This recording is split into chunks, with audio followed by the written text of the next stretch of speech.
Elsewhere, Ryan wakes up from his drugged sleep and taunts his stepdad. Unamused, John goes straight to interrogating him about June. He explains that June has a condition that Alina too had, which isn't actually epilepsy. However, Ryan stops him and tells him he doesn't get to talk about Alina, or say her name. Their conversation is interrupted by Christine and another uniformed cop who have come to talk to John about the incident at the school. Christine informs John that the school won't be pressing charges for his assault on the locker, but he still needs to be more careful with his anger. She asks for details about June and decides that June didn't plan on going far, or for long, because she only took a small bag. Christine then says that teenagers can be secretive and run off and do selfish things when they're angry, like her son, but she's sure June is fine, and they'll report her missing if she isn't back by tomorrow. Following this, John goes back to question Ryan, who is absorbed in an online poker game, and ignores him. Ryan has 4 aces and is just betting £758 when John cuts the power at the circuit breaker box. Enraged, John goes through June's room again and finds Harry's last letter to her. Without wasting any time,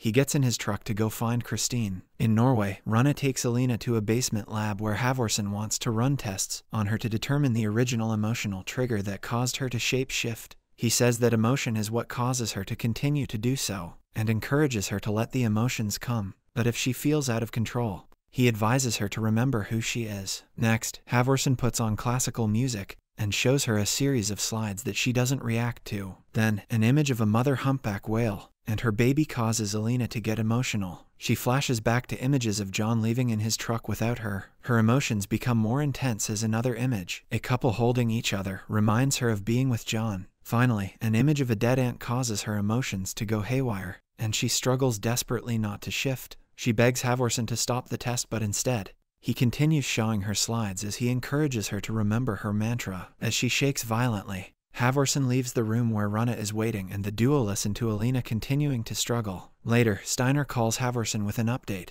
and explains what happened and tells Halvorsen about June's ability. He promises he has everything under control and returns to the van. Alf, who is just a hired hand, questions what happened with June and Harry and why Steiner is so adamant about finding June. Steiner explains that June is special, and he has to take her back with him, which convinces Alf to help. Steiner then tells him to go to June's home as he reasons she'll go there if she's scared. At the house, Ryan finally resolves to go talk to John. He braces himself and leaves his apartment, but his agoraphobia makes him want to go right back inside. He's locked himself out, though, so he runs to John's house. As Ryan waits for John to return, he sees Alf and Steiner coming up the drive. They break in while Ryan hides in a closet. Once inside, the two strangers search for June, but when they don't find her, and leave. Before they depart, though, Ryan overhears Steiner mention June's name. Meanwhile, at the hotel, June and Harry go to their car. June offers to go home, but Harry says they should continue on their journey. He still believes they can get away from all their problems together. Hence, they head towards South London determined and together. When they stop at a gas station, Harry and June continue to discuss Steiner. They search his clothes to try to learn more about him. He has Norwegian coins in his pocket, and June discovers the video message from her mother on Steinar's phone. In the message, Alina cryptically refers to her desire to help June through her emotions as she turns 16, and tells her to trust and go with the man who shows her the video. Alina says she didn't want to leave June and Ryan, but John made her. Touched by the message, June explains to Harry that her father said that Alina left because she didn't want June or Ryan. She had believed her mother didn't love her until she saw the message. Meanwhile, Steiner and Alf try to figure out what to do next. Alf, who was photographing June from a distance on her last day at school, shows Steiner a photo. They go to the apartment of the man Harry bought his car from in the previous episode. Steiner punches the man when he opens the door and forces him back inside. He tortures the man to get him to reveal where June and Harry went. Elsewhere, John meets Christine at her house and tells her Harry and June are together after showing her the letter he found from Harry to June.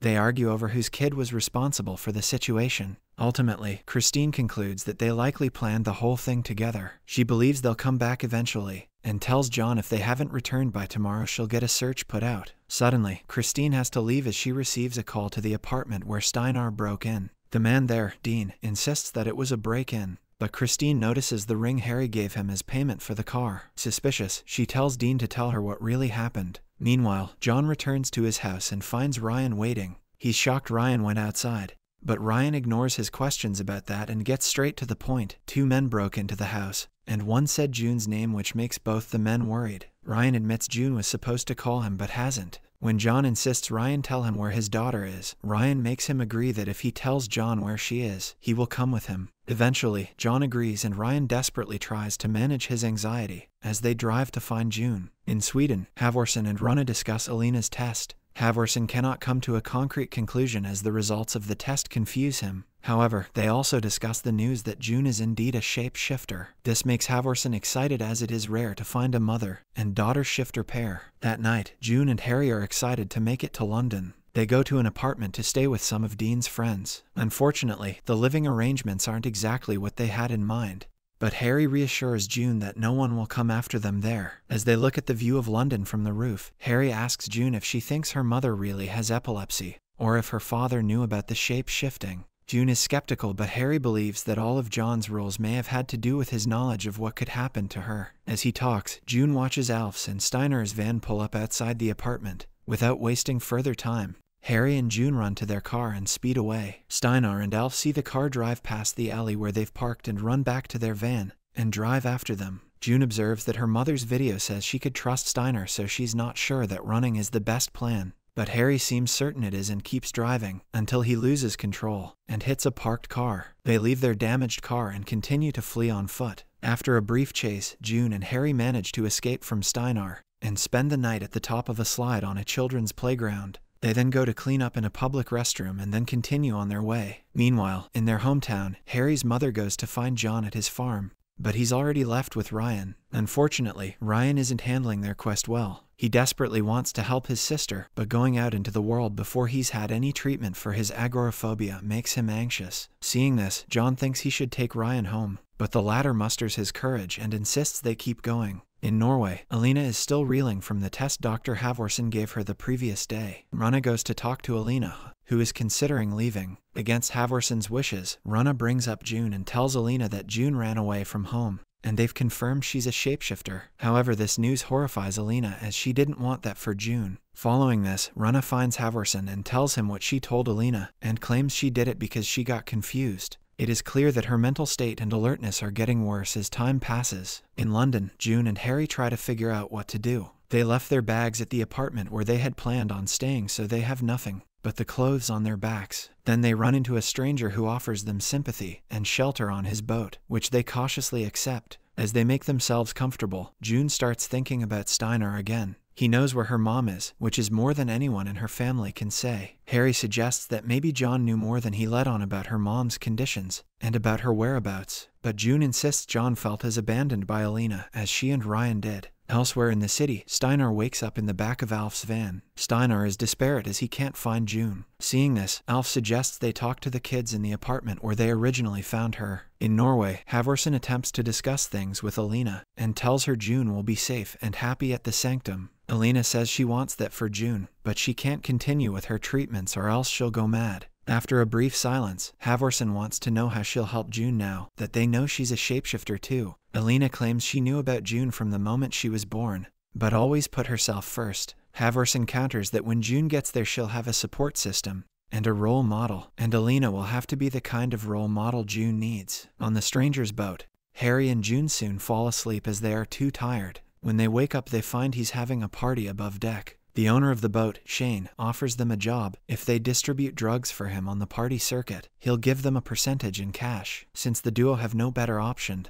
they agree. Meanwhile, Steiner and Alf plot what to do outside the apartment where June and Harry stayed. They watch as John and Ryan pull up at the spot. Following this, John forces himself into the apartment where he finds one of the tenants and asks him if June was there. The tenant says she took off, but then John notices her bag. Enraged, John throws the boy against the wall, but the boy swears June and Harry are gone, and they seemed like they were on the run. John then takes June's bag and goes back to his car. In the car, Ryan informs John that Harry's mother, Christine, has been calling. When he gets her on the phone, Christine tells him the location of Harry's crashed car. John informs her that he's already in London but hasn't found June or Harry yet. In response, Christine tells him to look for the kids at the area hospitals. She wants to come help, but John tells her to stay at home in case the kids return. They agree to continue to share even the smallest scrap of information. As John and Ryan drive off, Steiner and Alf follow. Elsewhere, Harry and June hit the club with Shane and his girlfriend, Lil. They split up to find buyers, doing well with their new gig. Once they've sold all their pills, they have some fun of their own.